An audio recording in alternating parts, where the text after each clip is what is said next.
जय हिंद साथियों। आज जो है हम चर्चा करेंगे क्लास 12 का फिजिक्स का गॉस के प्रमेय के अनुप्रयोग के बारे में चर्चा करेंगे। जैसा कि गॉस के प्रमेय के अनुप्रयोग का तीसरा लेक्चर है। इस लेक्चर में हम बात करते हैं कि आवेशित चालक के ठीक बाहर वैद्युत क्षेत्र की तीव्रता, यहाँ पर हमें वैद्युत क्षेत्र की तीव्रता ज्ञात करनी है। जैसा कि हमने पिछले सेशन में बताया था, ठीक है, अनंत आवेशित अचालक चादर के कारण वैद्युत क्षेत्र की तीव्रता, ठीक है। तो वो व्यंजक हमने क्या बताया था, व्यंजक हम याद दिला दें एक बार। तो हमने E बराबर क्या सिद्ध किया था, सिग्मा अपान एप्सिलॉन नॉट। सिद्ध किया था कि नहीं किया था, इतना सत्यापित किया था, ये सबको याद है कि नहीं याद है, सॉरी इतना था कि नहीं था, ठीक है। तो इतनी बात सबको क्लियर है ना। तो यानी अनंत आवेशित अचालक चादर के कारण वैद्युत क्षेत्र की तीव्रता E बराबर सिग्मा अपान 2 एप्सिलॉन नॉट। इतनी बात क्लियर हुई। अब देखो यहाँ पर हम इस प्लेट को समझते हैं, ये जो है यहाँ पर कोई बिंदु P है जहां पर हमें वैद्युत क्षेत्र की तीव्रता ज्ञात करनी है।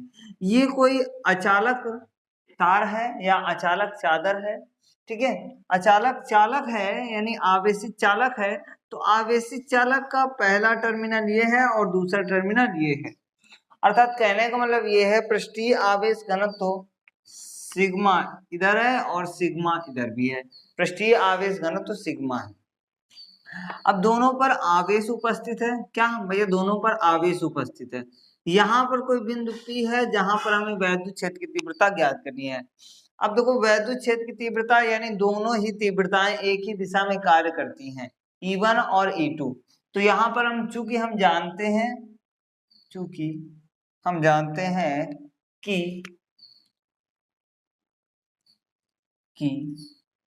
जानते हैं कि प्लेट, क्या लिख देते हैं, चूंकि हम जानते हैं कि प्लेट एक के कारण प्लेट यहाँ पर लिखते हैं एक के कारण वैद्युत क्षेत्र की तीव्रता, वैद्युत क्षेत्र की तीव्रता वैद्युत क्षेत्र की तीव्रता क्या होगी, तो E1 बराबर 1/4πε0 तो होगा नहीं, क्योंकि हमने बताया था अनंत आवेशित अचालक चादर के कारण वैद्युत क्षेत्र की तीव्रता का व्यंजक क्या था, सिग्मा अपान 2ε0, ठीक है। अब प्लेट बी यानी दूसरी प्लेट के लिए वैद्युत क्षेत्र की तीव्रता, तो प्लेट 2 के कारण वैद्युत क्षेत्र की तीव्रता, वैद्युत क्षेत्र की तीव्रता क्या होगी, तो E2 is equal to sigma upon 2ε0, ठीक है। अब देखो इसमें परिणामी वैद्युत क्षेत्र की तीव्रता ज्ञात करनी है। क्या बेटा, परिणामी वैद्युत क्षेत्र की तीव्रता, वैद्युत क्षेत्र की तीव्रता, ठीक है। तो परिणामी वैद्युत क्षेत्र की तीव्रता E वेक्टर बराबर क्या होता है, E1 प्लस E2 वेक्टर, ठीक है। अब इनकी कुल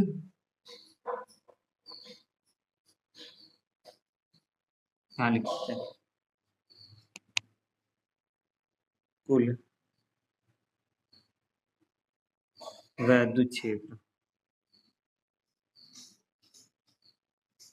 ठीक है। कुल वैद्युत क्षेत्र की तीव्रता क्या होगी, ध्यान देना, यहाँ पर क्या हो जाएगा, वेक्टर हट जाएगा। E बराबर क्या हो जाएगा, E1 प्लस E2, ठीक। E1 is equal to, E1 की वैल्यू क्या है, सिग्मा अपान 2ε0, E2 की वैल्यू सिग्मा अपान 2ε0। तो E इज इक्वल टू, यहाँ पर दोनों में राशा क्या आ रहा है, 2ε0, तो sigma plus sigma is equal to 2 sigma upon 2ε0। देखना 2 से 2 कैंसिल, तो E बराबर क्या आ जाएगा, सिग्मा अपान एप्सिलॉन नॉट। ये सत्यापित हो गए भैया, ठीक है। तो यहाँ पर थ्योरी थोड़ी क्या लिखनी है, माना कोई प्लेट, माना कोई अचालक चादर है जिस पर धारा घनत्व सिग्मा है, या दोनों सिरों पर पहला सिरा में धन आवेश है तथा दूसरे सिरे में धन आवेश है। इन दोनों सिरों से के पास में कोई एक बिंदु या इन दोनों सिरों के बाहर कोई बिंदु P है जहां पर हमें वैद्युत क्षेत्र की तीव्रता ज्ञात करनी है। उसके बाद ये हमें लिखना है प्लेट 1 के कारण वैद्युत क्षेत्र की तीव्रता E1 बराबर sigma upon 2 epsilon not, plate 2 के कारण वैद्युत क्षेत्र की तीव्रता E2 बराबर सिग्मा अपान 2 एप्सिलॉन नॉट। परिणामी वैद्युत क्षेत्र की तीव्रता E vector is equal to E1 क्या E1 vector plus E2 vector. कुल विद्युत क्षेत्र की तीव्रता E बराबर E1 प्लस E2।